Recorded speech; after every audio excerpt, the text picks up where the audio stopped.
Welcome, welcome, Wildly Wonders, to another episode of the Go Wildly podcast, where we dive into the stories of people whose lives are rooted in the outdoors. I'm Heather, and together with my co-host Emily, we talk to the guides, the dreamers, and the dirt-covered doers who've built their lives around the wild, whether they found it young or it found them later and never let go. Each episode uncovers the moment that changed everything, the spark that turned a simple love of nature into a calling, a career, or a full-blown obsession. From river rapids to mountain ridgelines, we follow that thread that connects childhood wonder to adult purpose. If you're drawn to stories of adventure, resilience, and what it means to live life outside, you're in the right place. So grab your coffee, your paddle, or your hiking boots, and let's go wildly together.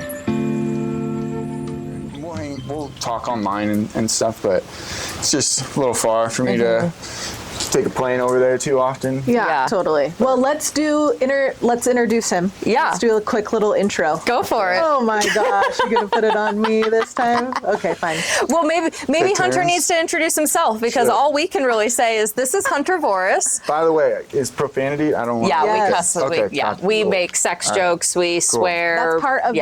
We'll try I feel like and hold that's off part on of the our. sex jokes, but Yeah. I pulled up in the parking lot. Heather just got a new car. I pulled up and I was like, "Hey, your license plate has 69 on it." And she looked at me and she said, "You are a custom." 13-year-old boy." well, I was thinking the same thing. Yeah, see, like, we're same. I think I mean, since it's just a symbol, even if you don't even know what it means, you recognize it. Yeah. And soon it's gonna be 6, 7. Oh God. Have you seen all that? I have heard a little bit about it. Wait, what's 6'7"? It's just a meme. It's but okay, it's I'm something to not- do with like height or how something cool is, It's in a how song. cool something is. Okay. Gotcha. They just made it. Is My it the height of a 9-year-old. person? Yeah. yeah. I think so. 6'7". Anyway. Yeah. Okay, so welcome in to what episode? Well, you never know. We don't know. We don't Yeah. know. So this is just episode. This is this episode. This episode with Hunter Voris, whom we have been friends with since high school, freshman year. I've known you since School? Middle school, yeah. Really? Yeah. Okay. But you went to North. We went to I South. did, yeah. But I knew. So, yeah, how did you through meet mutual Heather? Friends. Through Josh and Cody. Yeah. Okay. Mhm. There Okay. you go. I thought we went back farther. Yep. Anyway, but Hunter is special because he's been living the PCT life. Yeah. And like the special's a outdoor. word for it. Yeah. Just like we were thinking of people to interview, and we were like, let's get Hunter on. I'm sure he's got some cool outdoor centered stories. And And at the time, you were on the PCT, Right. and we were like, "Oh, it'd be so cool to go and meet him on the trail Yeah. as he's like hiking by and be like, Yeah. hey, buddy, some goodies. come sit That's down what with we were us." gonna Yeah, we were going to That bring would've you been trail snacks magic and is what you call it. yeah, we were going to bring a big dose of that. But then next thing I knew, you were in town. Yeah. So Yeah. here we are. Well, that and you got busy. I did We get very both busy, got yeah. busy, so Right. we kind of shifted gears and went on. But yeah, we've been watching vicariously. Yeah. Mostly your stories on Yeah, Facebook. that's pretty much all I have time to put anything on. But eventually, I'll probably like piece some stuff together, like sections, and put it on. I have a YouTube channel with just Ooh. random stuff that I've done. Cool. I love so that. it'll go on there eventually. But, Cool. Yeah. And I know before that you were doing wind turbine Yeah, so work? I worked on wind turbines for, I've been in the industry for the last like 7 years. Okay. But I worked on turbines, like, turn wrenches for around 4 to 5 years, and then I transferred over to an instructor role. Cool. So I was mainly like safety, and believe it or not, I'm pretty safe. Wow. That's why they hired me, and so I did that for a couple years, and I just had the urge to go and be a bum in the woods again for a while, and it just kind of worked out where my contract was coming up, and summer was coming, and I scored a couple of permits, so I made it happen. And now I'm back in the position of gonna have to hunt for a job here soon once I figure my life out. But in the meantime, I get to spend some time with family and friends in hometown, and life is good. Good. Where do you reside? Portland's been home the last couple years. Okay. And then before that, it was a travel gig. I was like 6 weeks on, 1 week off, so it was wherever I could find a bed was home. Airbnbs mostly, hotels. Yeah. Yeah. Does that gig pay pretty good? It pays pretty good, yeah. It just, it's not like, it's a trade-off. Like finding a balance of, I wanted to make money, obviously, and I wanted to, be able to have Be a an adult. future. Yeah. But also I have like this insatiable urge to do Be outside. things outdoors, and you can't do both normally. So my idea was just grind it out for a couple years and then go on adventure. Cool. Where did that insatiable urge come from? Like thinking back to high school, I'm not like, oh yeah, Hunter was like always outside. Like it's not what I would pin for Well, I you. heard So when I was with Mikey on Monday, he was like, oh, this one time we just like threw together this backpacking trip down the Lower Road. Yeah, and we it was did like, that. It was crazy. And in high school? Yeah, so Damn. we were in high Zach school. It or was one random summer. Yeah, so Zach joined us. So Zach Heck, Eric Stewart, Ryan Carter, Mikey Cal, and myself. We all like kind of ran. I think it was like a Thursday night or Friday night, and we decided to just go to Walmart and get as much equipment together that we thought we needed to backpack. And we had, I don't think really any of us had done any serious camping, let alone backpacking. But so I just got like a little information online.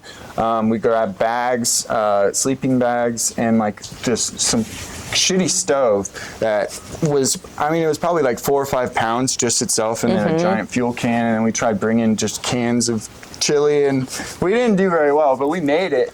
And so funny thing, the second night, I remember this, and this was probably 15 years ago, but Ryan Carter, he like stepped in a creek by accident, and his plan was to dry his shoes off by the fire overnight. And this was, I think, the first night. So he put them by the fire, woke up in the morning, and his shoes were melted. Like the plastic was like now, it melted down to just some hard material, and he tried walking on those for a few miles. So he ended up, luckily, Eric Stewart was dropping Zach off at Mariel Lodge. Okay. Or was it Paradise Lodge? Which one's the one you can hit drive first? into Mariel. Okay, so that's the one. And so luckily Ryan was able to leave with Eric Stewart out of that area. But he was miserable. But he it was still fun. had to hike like 15 he miles still did with another either 15 or barefoot 10 or miles. shitty shoes. Yeah. I don't think he could really wear them. They were so Mikey- bad, and I don't know how he didn't smell them or even think like this is probably not the best spot to put them. But Yeah, Mikey said that he like got a blister or something from it. Yeah, for and it like sure. really sent him, to have a blister. I don't think Mikey ended up finishing the trip. I think it was me and Zach that ended up finishing getting the Foster bar. He did. He left that for part out. different reasons. Yeah. Well, he's all, and then they were messing with me. I Maybe asked I'm them to wrong. bring me some beer, and they didn't bring me beer, and they're always just making fun of me and playing and pranking me. He did it to himself back then. He would just put himself in these scenarios that's where what he it's like, said. Yeah. you want us to just look away and not laugh. Yeah, Wow. he was like, they know how to get me, and I just let them. Yeah, well, Okay, cool. truly, like Mikey would just set himself up for he's jokes like, and he almost like you hear the silent drum roll before he does something. But That's funny. yeah, So was that your first? that was the first backpacking trip. Did you catch a backpacking buzz on that trip or anything? Definitely, yeah. I think it was like sleeping outside for the first time. I think by myself was probably the time when I really caught the bug, because before then I'd always have to go and do something like find someone that was crazy enough or willing to go and do this kind of adventure. But I think the first time I slept outdoors on my own was like when I really felt comfortable and got the itch. was that separate from that trip? Yeah, that was separate. Yeah, I was with, we had a tarp, and it did rain the first night too, forgot to mention that. And so this tarp was our shelter, and because we didn't expect any rain, but sure enough, yeah. And they always just pops up when you least it's always Like us today.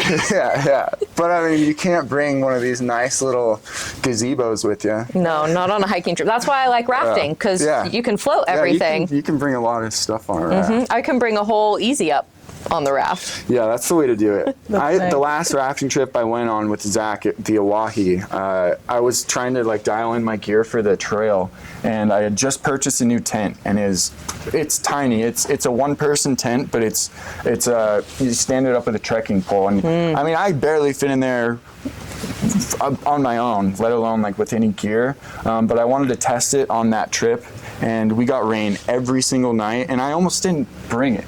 Wow. But it's always when you don't bring something that you need it. Exactly. So even if it's just the tiniest little shelter or bivy sack, it makes a big difference. But yeah, that was the first trip, and then since then took like a couple small trips until 2017. And in 2017, I was doing a bunch of just research online, and I found out about the Pacific Crest Trail. So I scored permits then, and that was the first time I hiked it, was 2017, and I hiked from, northbound. So started at the Mexico-California border and then hiked north to the Canada border. So did you do the whole thing?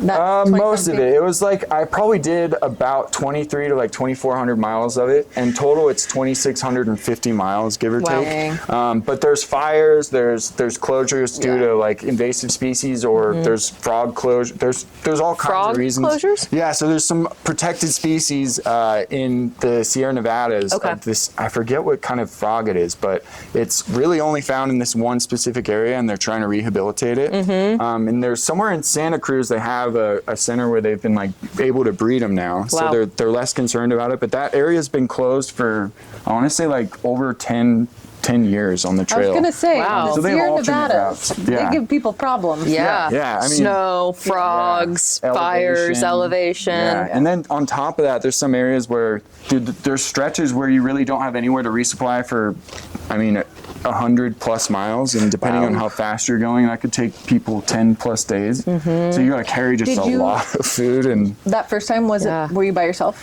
I started by myself, and I ended up meeting a few people, and they were my trail family. You call it a trail family, but it's basically just a group of people that you meet and you get along with and you hike with. And so after 400 miles, I had met these people, and we hiked the rest of the trail together. So that brings me to, you just prompted, and I'm like, there's so many trail, like PCT specific trail terms and stuff. Yeah. What's your trail nickname? So my trail name is Grim. I've had a few, but Grim was the one that stuck. And there's always a reason for it. My buddy Arlo, or his trail name's Rubberball. Long story. But for me, it was, so most of the time when you're hiking, like you want to do, it doesn't really matter, but for us, we were doing like anywhere from 10 to 20, 25 miles a day.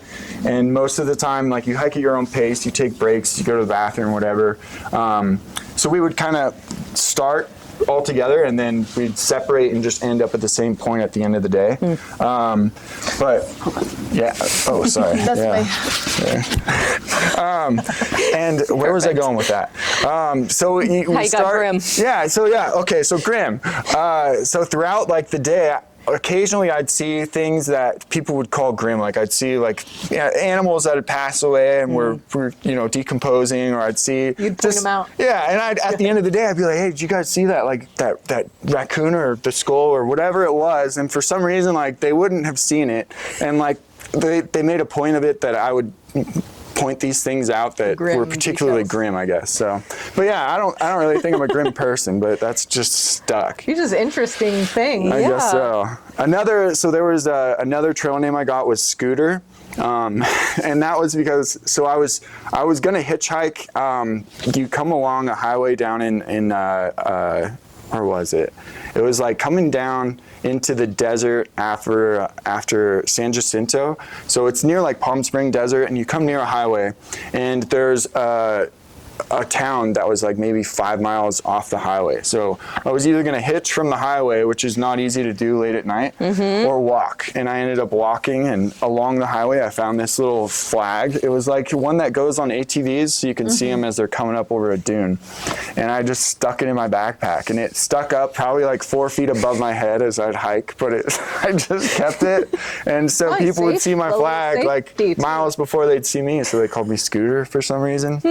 Like it was a scooter flag. I guess so. Yeah. Like they thought it was like the disabled scooters you might see, and have a flag on it just to make them more visible. I don't know, but but cool. Grim stuck. Grim. But it could be for any reason. Like some people, their trail name is like a tree that they really like or whatever. But did people ever do like give themselves trail names, or is it mostly the You can. people? I mean, it doesn't matter, but normally the idea is like someone else gives it to you. Right, it develops. Yeah, it's supposed to be like an organic kind of thing, but it doesn't matter. Well, Emily has on the river. Yeah, her the trip. programs that we do, it's You have a all river name? nicknames also. I'm Emro. Emro, okay. Which came from my dad, and then I brought it into this little container. Everybody operates in nicknames. Like if people show up and introduce with their government name, we're all like, And can like, you? don't tell us that name. Is it the same way that you have to be given that name, or does it matter? It's kind of preferred to be Okay, given. So right. it's like, tell me about yourself. Like, what do you do? Blah, blah, blah. But if somebody shows up and they're like, oh, like I go by this nickname often, or Well, we're taking it. yeah, exactly. Like, oh, good. We don't have to think about what to name you. Right. But usually it's like they show up and we just start talking and it's like, okay, there's your nickname. Like somebody's nickname this season was Backseat. Okay. Because they were where they're sitting in the comfortable. back seat in the Get shuttle van or splashed the something. less. Like, Oh, okay. yeah, things just like come up in want a conversation. Yeah, you don't have one yet? Oh, you'll have to get a good one. It was White Girl for a long Oh time. my god. Okay. How'd you get that? Her last name's White. Oh, all right. Yeah, I mean that kind of fits, but Do you not remember in high school everybody calling me white girl? no, White girl. I don't. You, I think I just called you Heather. I don't know. I think Matt Kensler and Kyle started white girl or Cody. I haven't seen either of them in a while either. Yeah. Talked to Cody not too long ago. But How's Cody doing? good. Good, because I know he's a little rough patch there in the beginning of Yeah, I think he's doing good. adulthood. I know Kyle's doing well as far Yeah, as I know. Kyle's He was doing doing good. some handyman work for me last summer. Oh, nice. And so we'd like chat and catch up, and I haven't needed anything. He's one of which is my good. biggest. That's a good thing. Yeah, but Kyle's he's one of my biggest big fan. supporters. Yeah, he's a big fan of us. Nice. Yeah, Awesome. And I swear I saw Matt Kensler and Fred Meyer like a month ago. That I like did a backtrack down the aisle, but I was Like, like, sneaking around I don't the know aisle. if he would remember me, so I'm not going to walk Oh, you up would to for him and just sure. be like, Matt Kensler? You would for sure. Yeah, he'd appreciate Next time. it. Next time. Yeah. So I with- think I even texted you and was like, I think I just saw Matt Kensler. Maybe. At least you're not like trying to take like Yeah. creepy pictures of people. Yeah. I try not to do that. That's me. That Yeah. would be me that does I that mean, weird. as long as they don't see it, it's not creepy. Right. Yeah, but also like recording people without their permission is It's not illegal. Is it? I don't know. it's rude. gray area. It's- There's a gray area It's frowned there. upon. Yeah. If Yeah. they found it, I think they'd be upset about it. But Probably. yeah. So was your family outdoorsy? Like, Not really, no. yeah. Yeah, give us the rundown of how you grew up. Yeah, We well, usually do I that mean, we with were everyone. outdoorsy, like just that. I mean, so growing up, my parents with 6 kids, they'd, open the front door, and Yeah. as long as they're Yeah. within eyesight, we're good. So we would just play outside. I mean, I'm sure we all did just play outside as kids. Did you grow up in the house that you lived in high school? So where like your No. front yard was basically a soccer yeah, right field? next to Lincoln Elementary. Yeah, we had like the high school track field on one side and then the elementary school field on the other. That was cool. But no, we didn't grow up there. It was Okay. just my family moved there just out of convenience because we had like 4 different schools we were all going to, and just center of town. We can fit everybody. There's room for friends. Like cool. So it was just convenient. But we grew up in. So I moved here when I was 5 or 6. I don't ever remember from Anchorage, and then we grew up on Foothill Boulevard in this small house. And then once my family became the size of 8 kids and 3 dogs and a bunch of cats, and so we had to find more space. So they moved out to Merlin, like out near Merlin. It was out off like Surrey Drive. Oh, So yeah, that's where we up had. Yeah, it was. We had like 11 acres, so we got to play outdoors. We had a horse and pony, and Wow. just spent a lot of time just doing shit outside, making acorn guns. Throwing pine cones at each other, hiding in the woods. You and your sisses. Yeah, they would come too. So I guess like maybe that's where I got like the initial, like as a kid, just interest in spending time outside. But I think it really developed as an adult, just when I had. Free will. Yeah, I had to kind of find out like what I like as a person, and found out I like spending time, particularly like the mountains. That's like where I, if I'm out on the weekends, like have a weekend off, I'm usually going up there. Especially like this winter, I'm excited to do some skiing and get on some mountains. Yeah, I feel like you've done a bunch of like Mountaineering? Is that what it's called? Yeah, mountaineering, hiking, extreme hiking, whatever. Yeah. So, I mean, we're along the Cascades, and we have so many mountains. So the interest of mine the last couple years. Oh shit! Sorry, it's probably been like in my mouth the last couple of minutes. But so, have you ever heard of the Mazamas? It's a mountaineering group that they're local. Yeah, they're all over Oregon. But they've compiled this list of the most prominent 16 peaks in the Cascades, and it starts from Shasta and goes all the way up to Glacier Peak or Mount Shuckson on the Washington, Canada border, basically, and all throughout there. And the Mazama 16, I mean, I could try and list them, but it'd be hard. But so I have one left, and it's Glacier Peak, and I'm trying to knock that out this winter, and then. But then there's all kinds of lists of mountains that I'd like to start peeking off at.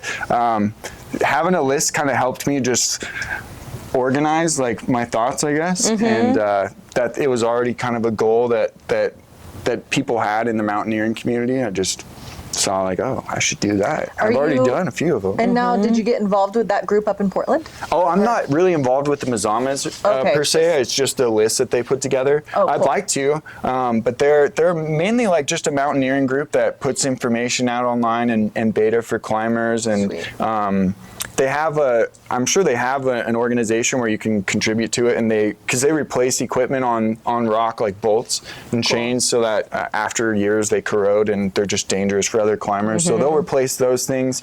But yeah, I have no affiliation with them. I just appreciate what they do and like to get up in the mountains too.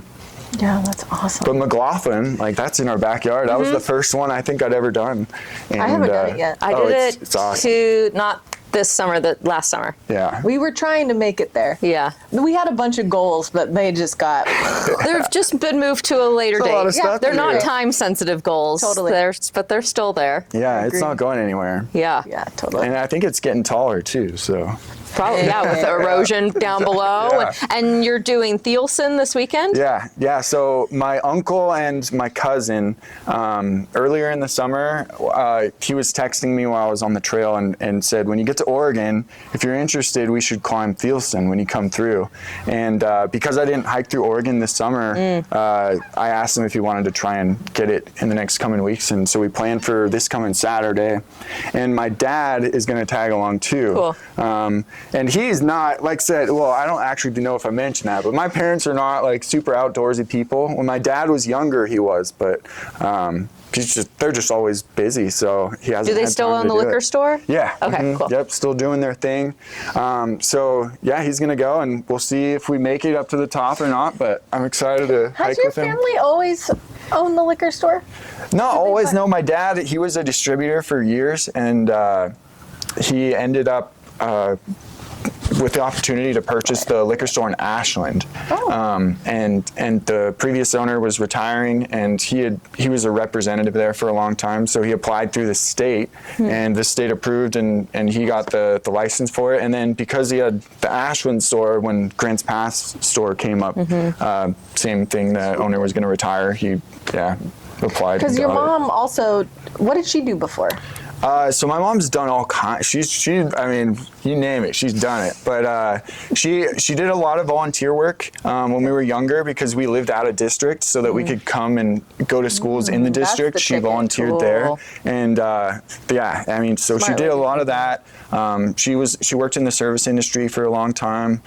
She actually shuttled at Galice for a couple years, summers. She would do shuttles with the rafts over to Foster Bar and back. Yeah.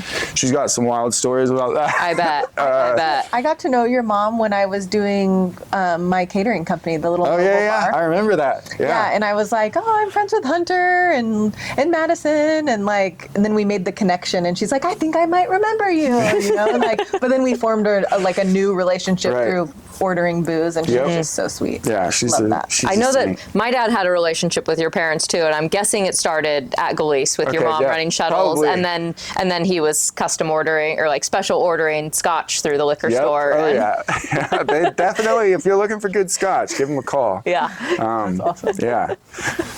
It's funny. How did they choose Grants Pass from Anchorage to Grants Pass? I don't know if they really chose it. Okay. My grandparents moved from Anchorage to Grants Pass. They wanted to get away from the winters in Anchorage, and my parents were desperate for any help they could get with us kids. So I think they just kind of heard or migrated with them. I don't really know. That happens so we a lot. ended here. Yeah. And I mean, I'm super great. My grandparents were a big influence on all of my siblings' lives and myself, so we were lucky. That's how I got into rafting, was my grandpa. He was big on just getting in the water.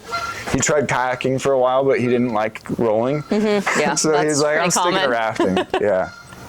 Do you kayak also? I just started. I mean, I kayaked when I was a kid. When I was like 10 and younger, my dad got me into kayaking because he was a kayaker. He was a kayak instructor in the 70s and 80s. Sweet. And then I was scared. I was like 10 years old. And I was a nervous kid. Going in this piece of plastic down that rapid there? Yeah, Okay, got like it, Dad. upside down and rocks in my face. And so after like 11 or 12, I moved into a raft, and I was strictly in a raft. So much better. But now then, pros and cons to both, but a raft is comfortable Dude, it's so and fun. relaxing, Yeah. and you can fully stretch out, and you can have lots of things with you, and you can go alone in a lot of cases, and it's still safe. Right. But now that I work for a kayak school, I'm like getting into kayaking, and this summer was the first time since I was like 10 or 11 that I actually paddled downstream in a kayak. Oh, dang. And the first day I did it, I was like, you guys, this is crazy. I'm like really scared. And What's have you flipped it since you've been guiding, or have you been keeping it upright not on the whole accident. time? So nice. when I'm like working, I'm in a raft. So it was just like a play day, Gotcha. staff Just to get out and day do it. to just go out and like start strengthening my skills in it. And then I would do like role practice with some of the other instructors. So, and apparently like I got a role. I came up and they were like, oh my God, you did it. And I was like, really? Like it didn't? What? You sure you didn't help me? Like it didn't feel like I did, but. Yeah, I remember my grandpa, so he had a pool, and he would, in the summers, he would be in the pool for hours just flipping over, and you'd see him like digging out of the kayak and getting back in after a while. And That's funny. Yeah, it was, but he'd have a glass of scotch on the side of the pool the whole time too. I think it's like, if you're on the river, you have to have at least some sort of either NA booze or some kind of alcoholic beverage. Beverage of it's some pretty, sort. that's part of what like held me back from being a guide for so long. I was just a private boater because I was never and am still not into alcohol. Yeah. And I felt a big disconnect between myself and other prospective guides or active guides. So it's like, I'm not like in the guide party culture. I can't like, Yeah. I can't keep up with that. Culture. Yeah. I mean, there's a lot of like outdoor sports kind of have that. But I mean, I feel like all outdoor activities there's so many different niche like groups in climbing, for instance, or even in hiking. Like you have some people that like ultra running, you could almost consider that like extreme hiking. Totally.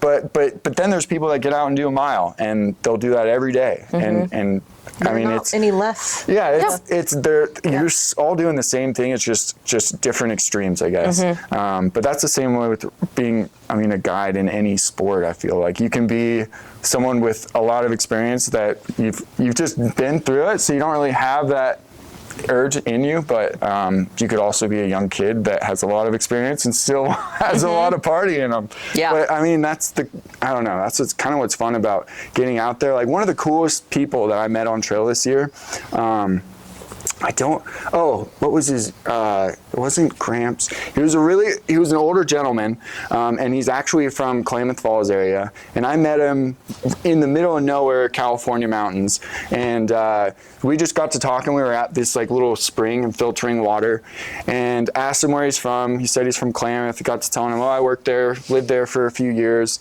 and told him I got into hiking through like just getting in the mountains. And he had told me that, so Mount McLaughlin, he's climbed that over 100 times. He's been to Mount Shasta, he's climbed close to 80 times. But he's just a serious mountaineer that's well into his 70s, that still gets up there. He backcountry skis. He's still like doing new routes. Like just someone that if I hadn't stopped at this spring and talked to, but the coolest person I met on trail this year. Do you have his contact stuff? I don't. No, I don't.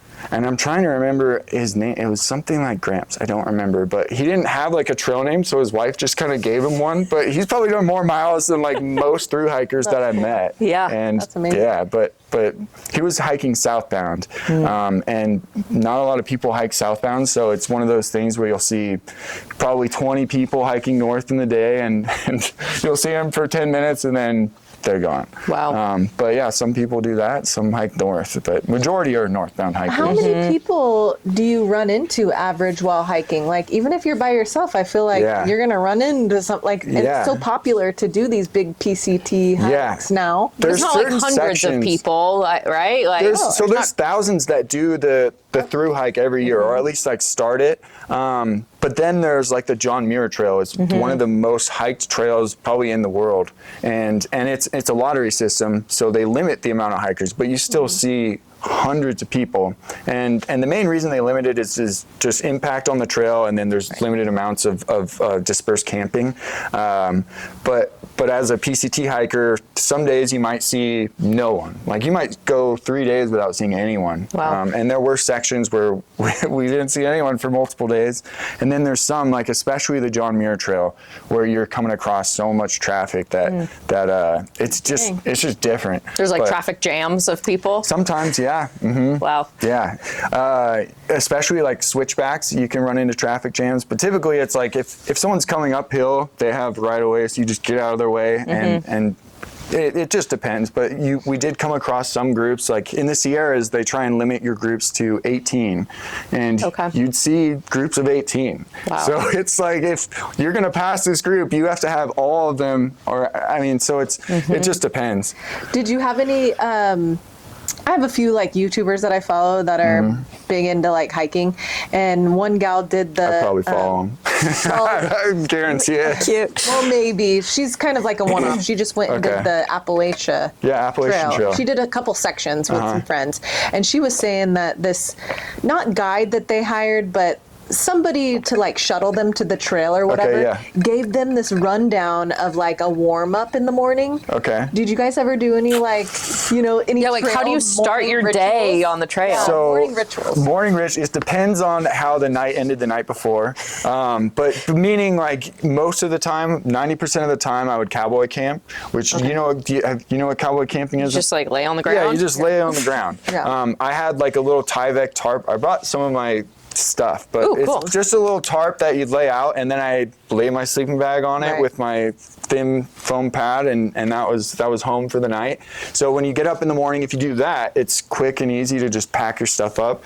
But usually I'd sleep with a buff over my eyes, so in case I slept past the sun, I could just still be dark. So I pull that off, I get up, I'd roll over and make a cup of coffee on my jet boil. Just while laying? Yeah, while laying there. I'd drink that, I might roll a joint or something, depending on how I'm feeling.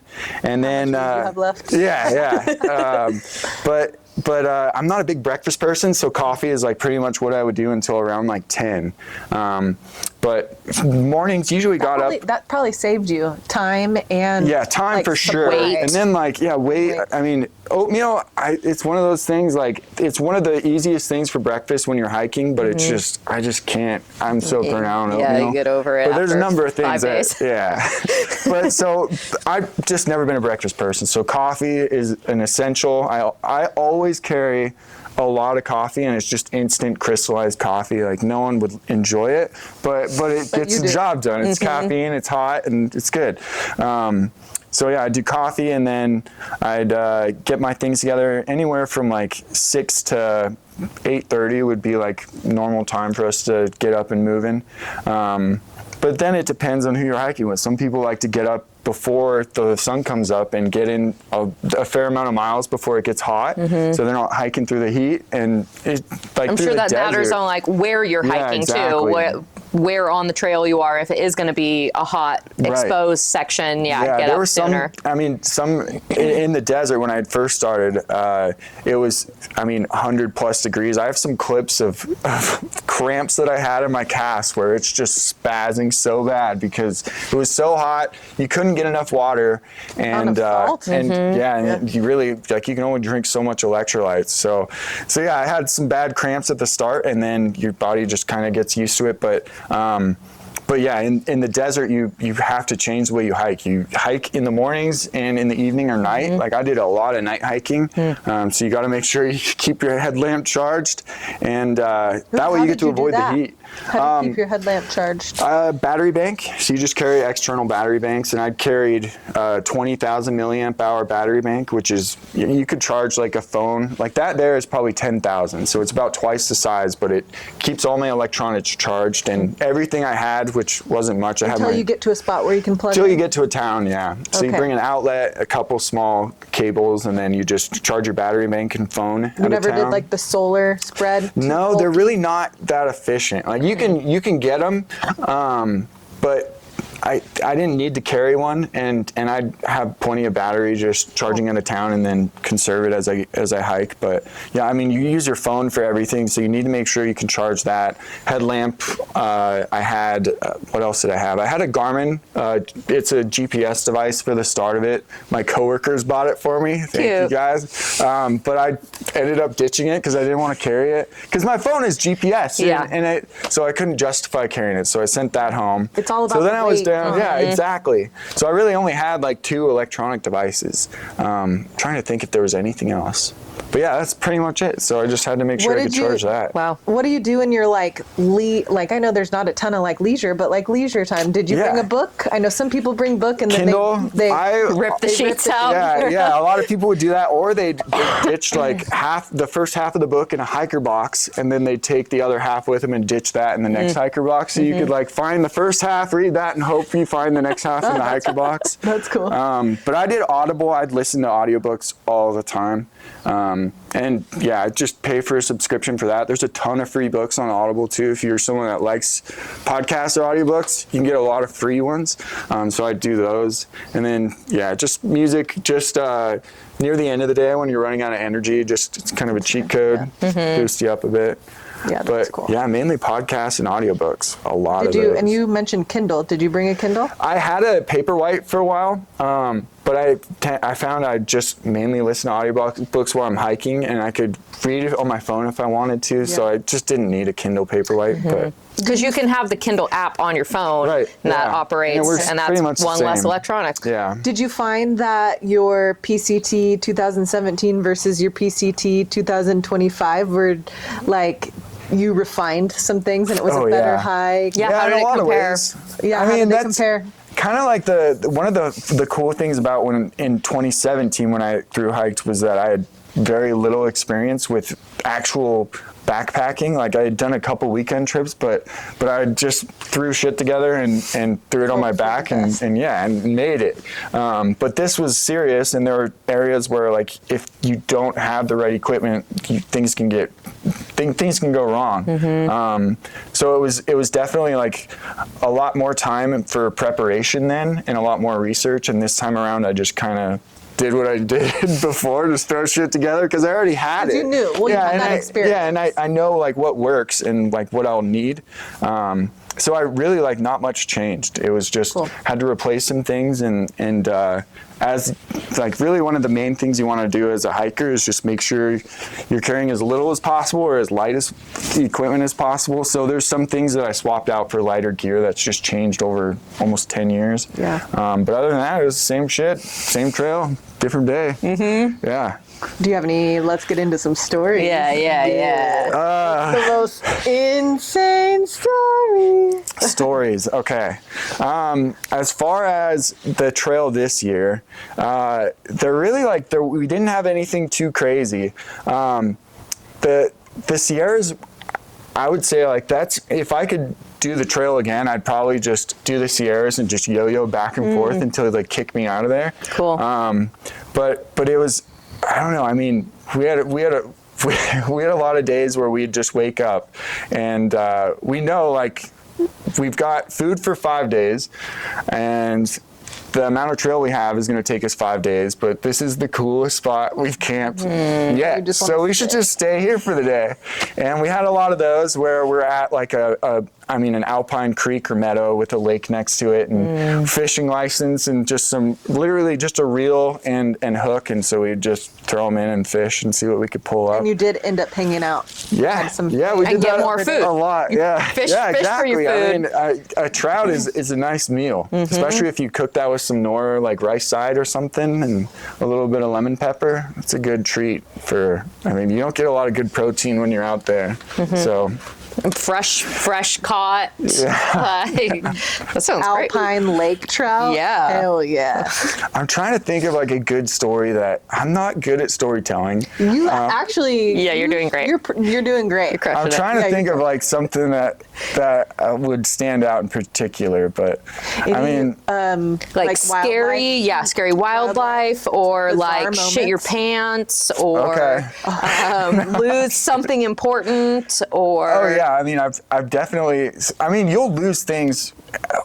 People lose things. Some people lose things every day. It seems like they'll lose their spoon or their water filter, or they'll leave a sock behind or a jacket. And you find a lot of those I find a lot of stuff. I'm pretty aware. When I hike by a campsite, I'll just quickly eye the whole thing, and if I see anything that doesn't look like it's in nature, I'll go check it out. So I found 3 or 4 spoons. I found a couple cook pots. I found at least 3 earbuds, single earbuds that people had lost.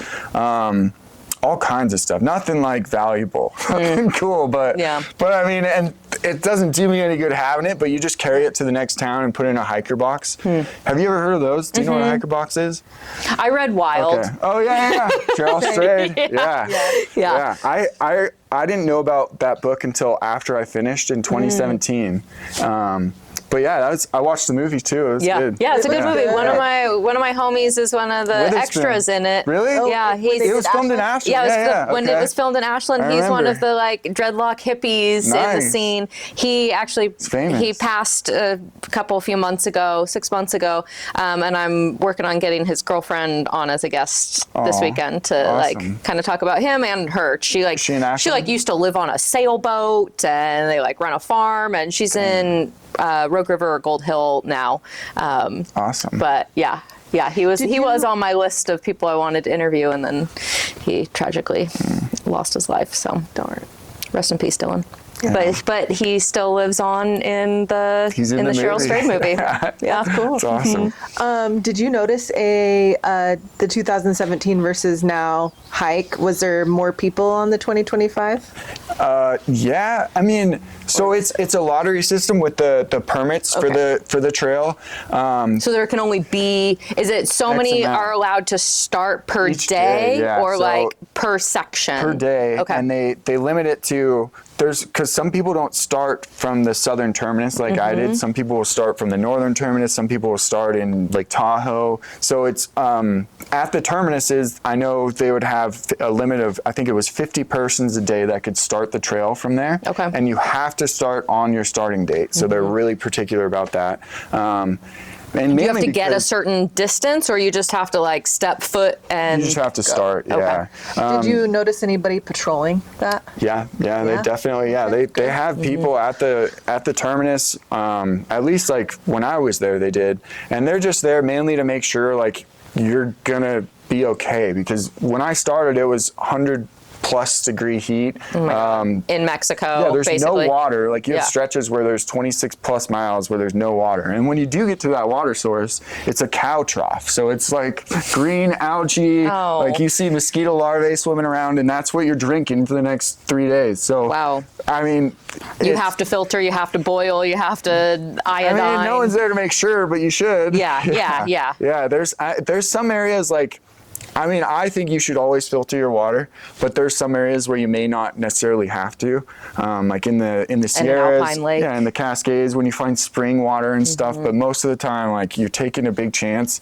and if you're through hiking, if you get sick, you're stuck in your tent wherever you are for a couple days, and it just doesn't sound fun. So I filtered my water. That? No, I never really got. I definitely had some days where my body was in a funk. Like, so when the first day I started the trail with a friend of mine, Gavin, who I met working on wind turbines, and he's a mountaineer friend of mine. So we've been out doing adventures for years.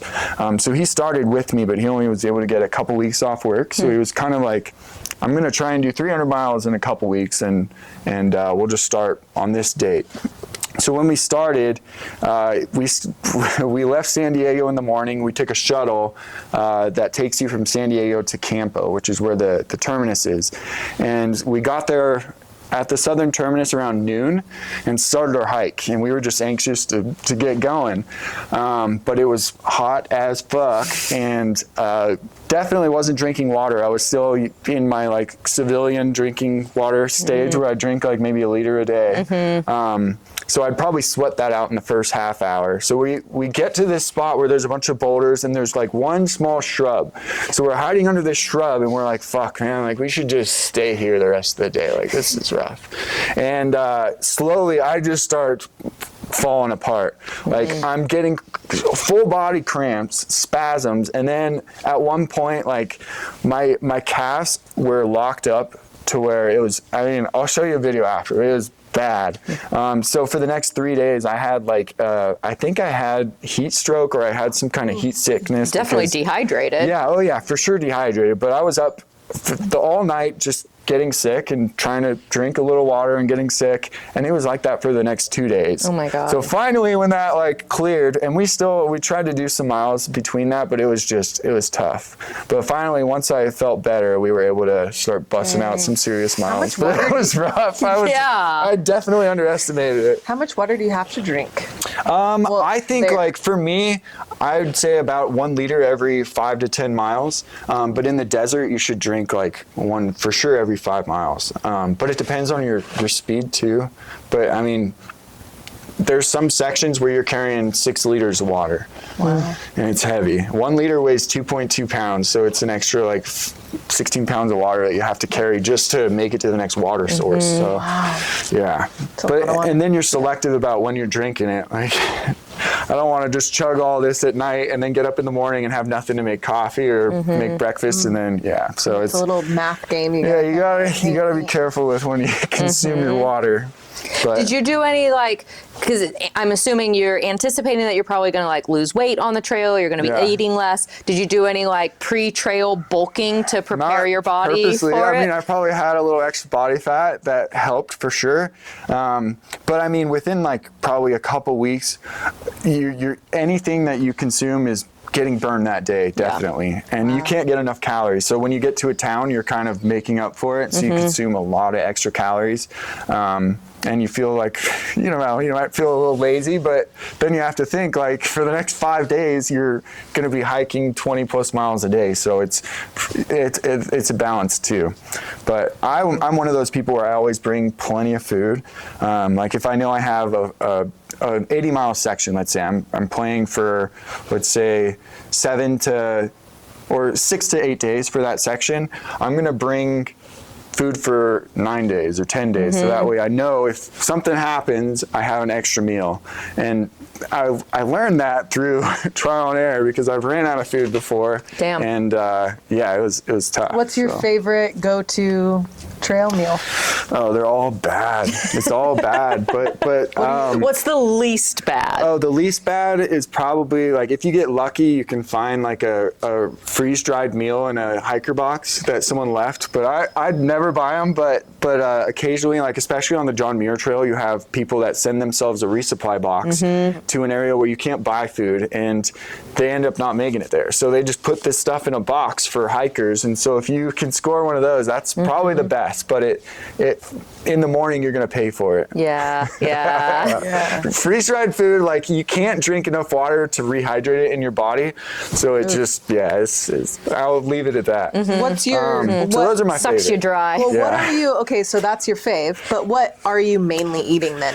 A lot of ramen, a lot of instant mashed potatoes, any like sort of rice, like Knorr. I don't know if it's just a cheap bag of rice that comes with seasoning, but you can boil that. Yeah, I know. Or just even like boil the water and dump it in and let it rehydrate. Those are always good.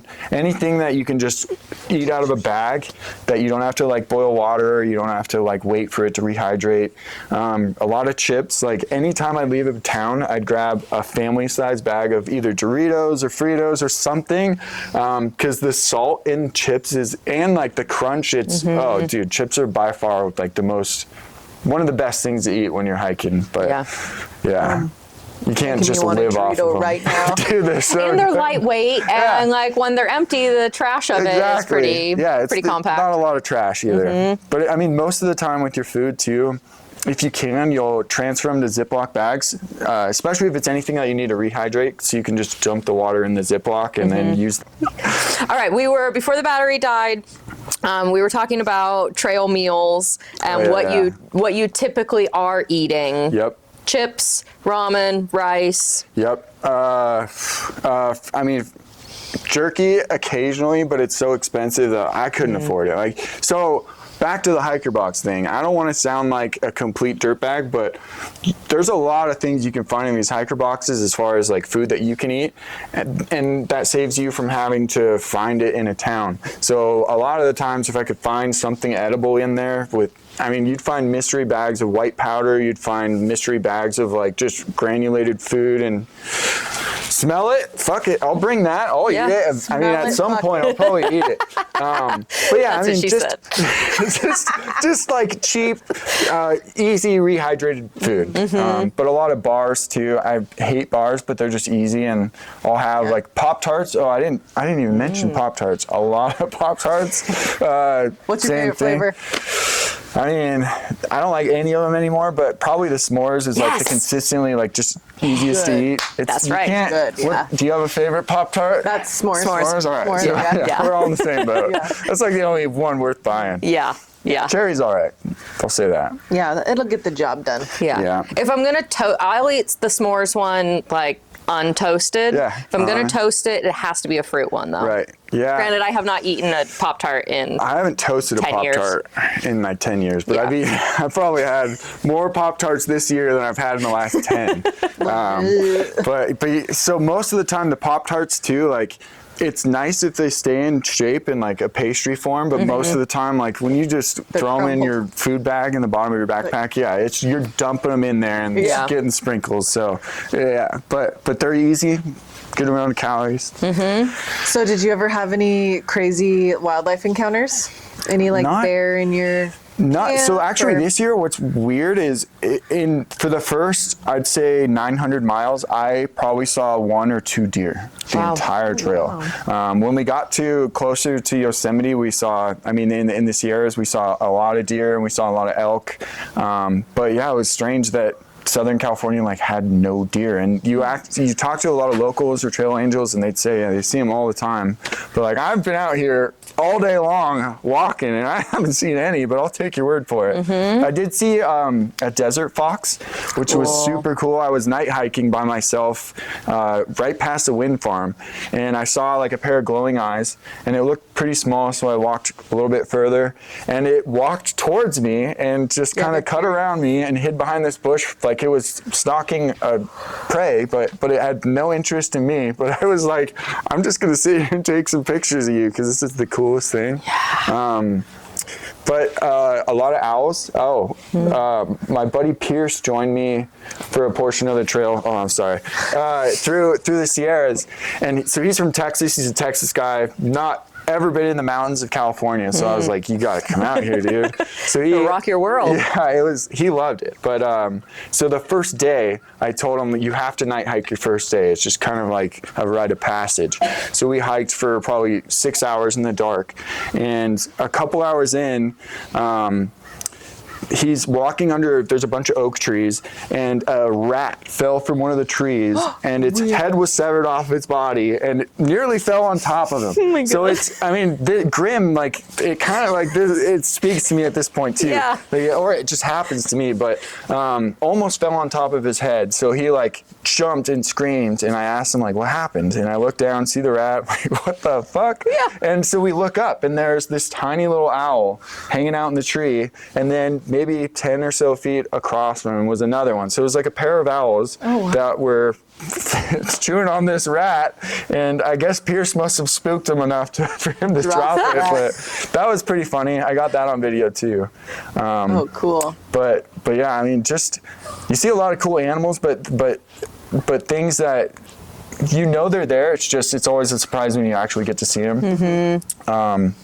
Yeah, it always like amazes me just how aware animals are of humans, and like how unaware we are when we're out there. They can hear and see and smell on a different spectrum than we can. And I think that they can pick up on, like, I mean, birds, like they'll notice when other birds quiet or become quiet, and they'll know something is out there, even if they don't see it or smell it or hear it. Like, none of their senses pick it up.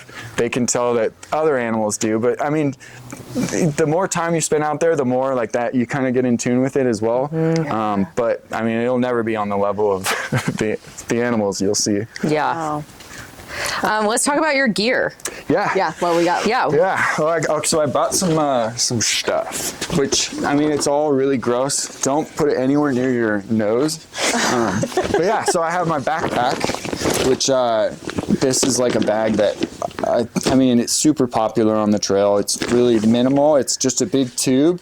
And this is a it's roll popular top. setup. Yeah, this bag at least is hyper light. How much a big those? tube. How much are those run?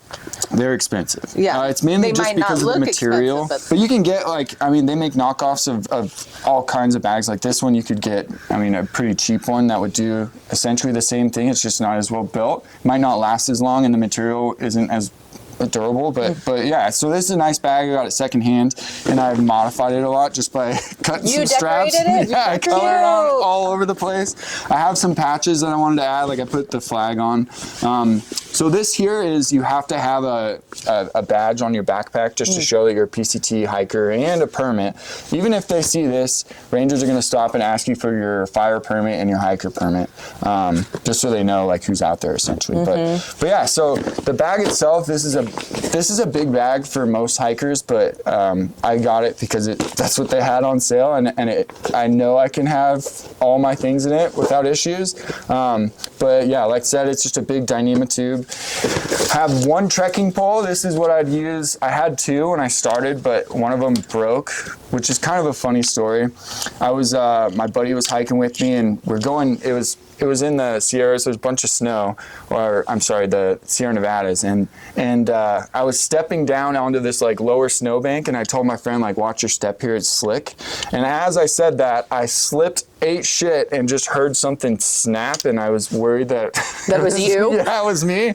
But luckily, it was one of my trekking poles, and I kind of repaired it enough to like use it for another couple 100 miles, but I threw it away. So I'm down to one. But this I need for my tent, so I have to have that. Dual purpose. Yeah, It's nice to have dual purpose stuff. exactly. Yeah, and I some people love using trekking poles. I'm someone that I mainly just use them going uphill. And going downhill, I don't really need them. Some people love them for like their knees. It helps with impact, but I don't need them. And then you need a water filter. So this is like how I'd filter my water. This is a Sawyer squeeze. You just basically fill this up with dirty water, screw this guy on, and press it through. But you could also screw this onto like a smart water bottle, which is what a lot of people do. Okay. But it's just a little faster with something like this. And so that's water. And then I've got a couple other things in here, but I love the designs. Yeah. yeah, you get bored. I found like stencils at the Dollar Tree and got some of those, and I had some Sharpies, so Okay, so with That's great leisure time activity. Yeah, you have downtime. So there's a couple things you can do for food, as far as like how you carry it. In certain areas, they require you to have a bear can, which is basically just a bear-proof canister to prevent bears from getting your food. And Smelling it mostly, and they can't get into it. Can't get into it. I mean, I'm sure a grizzly bear, if it really wanted to, could find a way, but for the most part, the idea is to prevent them from getting your food, so they rely on providing for themselves, because they used to feed bears all the time.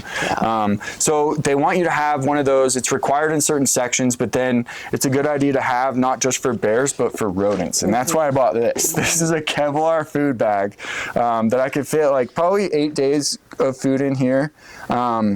But they can't chew through this, and I've had so many. I mean, you've probably both had some occasions where rodents got to your food at night. Not so much food for me, but I just had to throw a bunch of rafting equipment away because a rat got into my shed and ate through dry bags, ate through tents, ate through pads.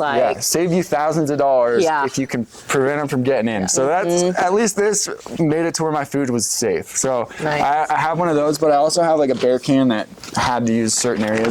And then for clothing, like you always want to have like a puffy jacket, just something to keep insulate you, keep your heat in, and then like you'd wear it in the mornings and evenings and use it as a pillow. But you need some kind of a rain jacket, and a lot of people will buy like expensive, like crazy expensive rain jackets. But Frog Togs is like a company that makes they're made of plastic, but it's cheap $20 rain jacket that comes with rain pants, and this is what every single PCT hiker will have. I got the cool camo one, but it's just so literally trendy. It's just like it's like a Tyvek sheet, but they're cheap, and they're so light, and you can get them anywhere. But that's, I mean, if you're getting into backpacking and you're looking for a nice rain jacket, just get one of these at Walmart. Perfect. So I got one of those, and then I think all I have in here now. Oh, okay. So sleeping bag, I have a quilt. You know what a sleeping quilt? That's getting really popular. Yeah, they're lighter and they don't have a zipper. I mean, that's mainly why they're lighter, but they also don't have like the mummy bag style hood. So it's rated to 30 degrees, but I'd say it's like closer to like 35, that it should keep you warm, but you can always wear your clothing to add to that. And then just a bivy sack, which is just a semi-waterproof layer that I could put my sleeping bag in that keeps it kind of clean. This stuff probably already smells so bad, sorry. But yeah, it's good to have. Good thing we don't have smell-o-vision yet. I had this, I used this for like a couple hundred miles, but I popped it and I tried repairing it and it worked for a little bit. So I'm going to come back to this at some point and fix it. But it's a Nemo Air, or Neo Air, but it's an inflatable sleeping pad. But the easiest and like by far the cheapest is just the collapsible like xylophone style foam pads. You can get them for like $40. And I mean, I've got one that I've had for 10 years and I still use it. But yeah, they're awesome. And you don't have to blow it up and then deflate it at the end of the day and roll it up. So highly recommend. I mean, if you can sleep on those, get them. And then, so one thing that you want to do, even though they say that even if they advertise that your bag's waterproof, is you want to just put some kind of a liner in, and it's basically just a big trash bag. So you can use a contractor bag or something, but essentially you'll just shove everything in here that needs to stay dry and close this up, and then anything that can potentially get wet can go on top. So that way you have, I mean, at the end of the day, you're going to survive if it rains because your sleeping bag's dry. Yeah. And then just a tiny tent in here. And that's pretty much all I have besides like maybe another pair of socks and some food. How many, what do you bring for clothing? So this is a topic where it can change a lot, but I just wore shorts. I had a pair of like long johns or thermals, like plastic thermals that I could put on just for extra warmth, and then rain pants. But they're mainly just to block the wind on cold days.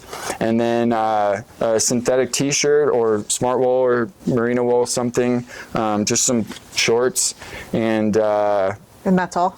You don't bring like a change? Puffy jacket. You don't bring like 2 sets? That's what's kind of gross. Yeah, I have 1 pair of shorts, and I didn't carry, I don't carry underwear. That's another gross thing. It's just more things you have to wash. Yeah, more things to wash, totally. more things to carry, Exactly. more things to I did collect your carry stink. 3 pairs of socks at one point, though, so I had like clean socks most days. But for that, I mean, you're just rinsing them in a creek at the end of the day, wringing them out, and then drying them overnight, and that's your If I was hiking the PCT, it would be like very minimal. Oh yeah, you get rid of so much shit, especially like the first 2 weeks, because you're like, I don't want to carry this anymore. Yeah. Like I just want to have my sleeping bag and food, and I'm set. So you get to a point where like you have comfort items, and those things usually are the first things to go. You learn just what is essential. Did you like? Are you one of those that like cut their toothbrushes so you have just like the little? Yeah, I am one of those. Yeah, yeah. So there's actually, I wish I had it too. So my spoon, it's this long-handled spoon, so you can reach into those like Mountain House bags. But they came out with this thing where you just clip this onto the end of your spoon and you brush your teeth with it, dude. So it's not even like a half toothbrush; it's like a quarter toothbrush. But you're sticking a metal But you already toothbrush have in your mouth. for your spoon, so why Exactly. not? Yeah. Double so, use. Yeah, exactly. So the more uses you can find for one idea. thing. Yeah. I wish I would have came up. I with got it for $2, so you're gonna have to sell a Amazing. lot of them, but they're pretty sweet. Yeah. And dope. but yeah, toothpaste, like you can buy those tablets. Have you ever used the tablets before? They're pretty cool. yeah. They are pretty cool. You can just chew them and put some water in and brush. Yeah, what do you wipe your butt with? So that's another topic. I talked about this to my coworkers, and they were so disgusted with me. You know what a bidet is, right? Yeah, of course. All right, so I don't have it with me, but so I bought this little thing. It's Kulo. I think it's Kulo. Kula Claw. You can get it on Amazon, yeah. But basically, it's made by the same company. But you just put it on your water bottle. You just pop it in there, and it's got a couple small holes. And so when you squeeze the bottle, it's pressurized. So essentially, I'll show you the technique too. You think you'd want to go from the front with it, like this, but then it'll drip down onto the front of the bottle. So what you want to do is you come back here and spray like. Yeah. Everybody shits. Yeah, but and then you bring a tiny bit of toilet paper just so you can dry off. But That doesn't feel like a waste of water. Of like it's water that you don't would have need to to filter drink. it. Okay. Yeah, It's but just any kind of water. You want to do it not by a water source, but where you can get water. So otherwise, like if you don't have the bidet, I mean, you can just use toilet paper and you can just use like whatever, but it's just so much easier and like reduces the amount of waste or things you have to carry, and it weighs like maybe a couple grams, so it was like no brainer. Brilliant. But yeah, it's kind of a weird topic. Yeah. But you asked. I mean, no, truly, like that's a big question for a lot of people who do and don't hang out outdoors. It's like, what do you do outside with to wag this and bags? shit? You know what wag bags are? So it's basically a bag that you like for a lot of areas they don't want you to bury your waste, so they want you to carry it. Yeah. Jesus. And it's, you got to pack it in, pack it out. Exactly. Leave no trace. So you're taking this plastic bag, and they usually come in like a kit. So it comes with like a small roll of toilet paper. It comes with a couple plastic bags, and then the main bag that it's all concealed in is a sealable bag. So the idea is you have one big trash bag, you go in there, close that up, put your paper in there, take all the air out of it, and then you stuff that in another plastic bag and close it up in the Ziploc. So when you're on the lower road, you have to, I remember this was horrific for us because we had to carry a big Home Depot 25-gallon bucket and we just put our stuff in there. Yep. And that was the first time I knew that was a thing. But yeah, it's the first time you do it, it's like, man, it's a little unsettling, Yeah, and then it's like, whatever. Like, but low key, I keep a wag bag in my truck because you just never know. Yeah. I went camping a few weeks ago, like up in a mountain with somebody, and was like, well, I'm gonna have to shit in the morning. I'm not gonna want to just like leave it because leave no trace. Right. And so I had a wag bag and just set it down on I have the. to say, and my dad always taught me being out in the woods. He always brings a little gardening shovel. Yeah. Dude, a trowel, If you can bury I've got it. a nice trowel. I carried one of those too. Some people use a stick, but it's so much easier to have a nice little Like just a garden nice little- trowel. Yeah. Yeah, or one of those spoons that you'd find along the way. Yep. An extra spoon. It just takes you a little longer, but it does the job. You could even eat with your trowel. Yeah. If it's clean. It'd be weird, but Yeah. Just don't tell people what it's for. Yeah, digging for shit. All right, we're gonna ask our little wrap-up questions because we gotta wrap it up. To do. If people want to find you and like learn more about you or talk to you or go hiking with you, where could they find you if they wanted to? If you want to be found. I'm on the internet I've got like Facebook, Instagram, YouTube would probably be like if you're interested in like seeing maybe some of the things I've gotten to do. But yeah, you could just type in Hunter Voris and you'll find it. But you're the only one. You're the only Hunter Voris. There's probably more up there, but you'll find it. It shouldn't be too hard. We'll drop a link in the show notes. Yeah, I don't know like the specific like URL or anything like that, but yeah, that'd probably be the easiest way. And what's your sorry, what were you? No, yeah, that was pretty much it. I mean, I on the weekends or whenever I have time, I'm trying to get outdoors and either I'm hiking or I'm climbing something, and I'm always looking for new partners or people to go with. So I'm always open to it. Awesome. What's your one big advice to somebody looking to get into mountaineering, PCT? Like, how do they get in that like extreme world of this backpacking and mountaineering? What's your advice? So I think it's kind of like you said, extreme, and I feel like I am not, especially because like once you're involved in something, like to other people that aren't interested or aren't involved in that, they see you as like, oh shit, like they're doing it. But then like the person that is involved in that group, they have like these people that are totally 10, 20 tiers above them. So I mean, I don't consider myself extreme in any way, but I like to have fun. But the easiest way to like how I got involved was just to go and do it. Like I think like the first hike I did, like I said, I got everything at Walmart, and I would have secondhand, I would have probably had everything I needed in my room at the time. I just didn't know. So I think like through trial and error, you just figure shit out. So just get out there. Yeah, just get out there, find someone that, I mean, having a good mentor is always important, and sometimes you can't find that, but I mean, there's a lot of people in the outdoor, I mean, community that are just looking to share, and they're friendly and they're welcoming, and that's, I mean, I was lucky to have some friends that kind of took me under their wing and taught me a lot, and lucky to have them. So yeah, if you can find someone that can kind of take you under the ropes and show you how to do it. Otherwise, just get out there and make mistakes and figure it out.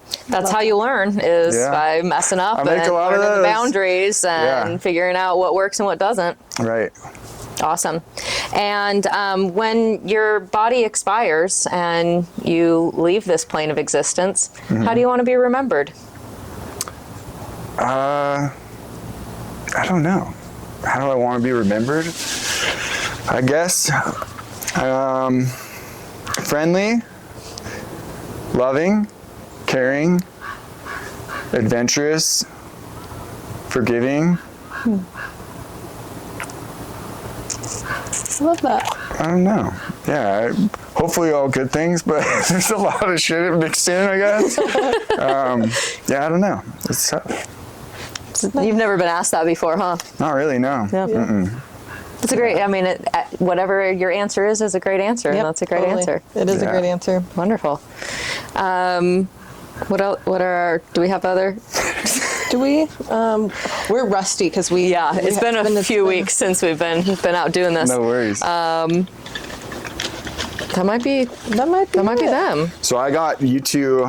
Well, so I didn't because I didn't know that this was going to happen until like a couple. Well, so I got a couple like of just an hour memorabilia for the trail. But it's a patch and a pin, and you guys can do whatever you want with them. But I figured you could put them on the chairs maybe or something. Yes, thank you. But yeah. Oh my gosh! Thank you so much. Honorary PCT hikers. You'd be surprised, like if you see just the logo of the PCT, not even like the Pacific Crest Trail wording, you'll see that badge all over the place. Like along the PCT goes through Oregon. I mean, so there's a lot of trails that you'll see that on, and you might not recognize it. But I ran into a section of the PCT, and I was like, Emily, this is where we should try to meet Hunter because it was a really cool spot and like drive upable. Yeah. Like we could just drive there and hang out, and it was Lake an of the awesome little Woods too spot. is right there. That's we were at Little Hyatt Lake. Okay, yeah. There's like a dam that crosses. My We were sister was right just there. talking about Hyatt Lake. Yeah. Yeah, so we were right there, and I was like, "This is the spot. It's so cool. It'd be so awesome to just sit here and wait for people." Next time I do it. Yeah. We'll coordinate Yeah. more, or we'll just go do it someday We'll and make see it for the next time. who runs into us. Yeah. Yeah, I definitely have a bucket list of doing, since I read the book Wild, Yeah. of doing the PCT one day. Sean's not super keen on that idea, like ever doing the whole PCT. Even like just a whole, sections. He Like wants to do I've met a ton of sections. people that just do like one section every year, like 1 week worth every year, and they've been doing that for the last 10 years. And it's like, Cool. that's a cool way to do it. Yeah. Because you gives you a lot of time to like plan and prepare for the next one. My mom ended up hiking the whole Camino Trail in Europe Oh, by nice. doing that. Yeah, Doing Camino like de Santiago? Yeah. She's like, okay, this year I'm gonna do this country section, and then the next year went and did Nice. another one. And I met a few people that had done that too. They said it was amazing. Yeah, Spain would be really cool. Goals. yeah. That'd be cool to do a group trip. Yeah. That'd be sick. Hey, I'm up for it. If you guys want to hike some of the trail, let me know. Okay. I'll go. Okay. We'll do it. Yes. I guess my last question would just be like, what's next for you? I'm gonna find a job if you're hiring. No, I'm just kidding. I've got some things that I'm gonna do, and then start working again. Cool. Save Yeah. up for the next big adventure. Yeah, whatever that might be. Cool. Preference to be working outside? Like, I'd love do you to. see yourself being like an outdoor guide, or like what kind of work Yeah. are you? So the last couple of years I was an instructor, so it's kind of like, I mean, you're classroom for 2 weeks, and then the third week you're out in the lab or doing like hands-on with the equipment, and that was fun. But For the wind turbines? yeah, Right. but yeah, it wasn't enough time outdoors. Like I would be in a classroom staring out the windows just like a dog trapped indoors. So I'm looking for something that has a better balance. Like I thought about wildland firefighting, but I mean, time for that, I'm gonna have to wait for next year. But I like skiing, or splitboarding, snowboarding, and there's a lot of mountains around here, so I might just end up working a run or working a lift for a winter and figuring it out from there. But Cool. yeah, not Cool. too Sounds worried. great. Gonna have Good. fun. Yeah. That's what matters most, Right. is living life on your Living terms, the having Exactly. fun, and going where you want to go, Yep. wherever the trail leads. Yeah, Yeah. I like that. Okay. Awesome. Shall we cut? Thank you, Hunter. Thank Yeah. you for Thank you so much. for saying yes, and for Why does it feel like we're leaving a big question out? Do you feel like yeah. What do we normally say? I'm not going. You can always ask me. Yeah, we can do a follow-up. Follow up. Yeah. But I'm like, we're just so rusty. Sorry, Yeah, guys. it's been a minute, but Well, thank but you. this has Yeah. been an awesome conversation. It's Yeah. been awesome to like catch up with you, but Yeah. also like get to know you. I would have done more. this even if we weren't filming anything. Good. Honestly, I would probably have rather, because the camera kind of makes me nervous. But You've done so good. great. Yeah, like totally crushed it. People are gonna love this, and it's Cool. been It's really good. It's definitely another like faction of the outdoor. Yeah. You know, like Yeah, I don't think we've interviewed anybody yet who's like, through hiking. Yeah. Yeah. through hiker. yeah, Yeah, we that's- know people, but you're Right. our first Oh. to chat with. Awesome. Yeah. Especially the through hiking virginity. It's gone from the podcast. And then we'll come out and join you sometime somewhere. it. Yeah, I definitely want to get actually out on the trail. I think that'd be do really it. fun. Yeah. Cool. Cool. Thank you very much. Yeah, thank you, Hunter. Thank you. Yay. Bye. Bye. Please follow us on YouTube and all your listening platforms. Like, Leave- subscribe, yeah. follow, share. Comment, Things. Comment. review. Share it with a buddy. Yeah. Go hiking, actually. Get out. Now get Yeah, out and like go. share, but also just Fuck like go outside. outside, man. All right, Wildly Wonders, that's a wrap. Thank you for hanging out with us on the Go Wildly podcast. Seriously, your ears, your energy, your vibe, they mean the world. And hey, the pod is usually going to drop on Mondays. But let's be real, sometimes it's Tuesday, and sometimes life be lifin', and the river calls louder than our calendar, baby. We out there adventuring. Either way, we'll show up in your feed with stories that make you want to lace up your boots or paddle out. So please go ahead and do all the things: like, share, comment, subscribe. Smash the buttons, click all the bells, throw us a bone on YouTube, and come play with us on socials. That's how our little adventure family grows. Now quit staring at your phone or whatever you're doing and go jump in a river, touch a tree, climb a tree, howl at the moon, or whatever gets you out there. Until next time, stay feral, stay curious, and for the love of dirt, go wildly. We're going to meet you out there. Toodaloo.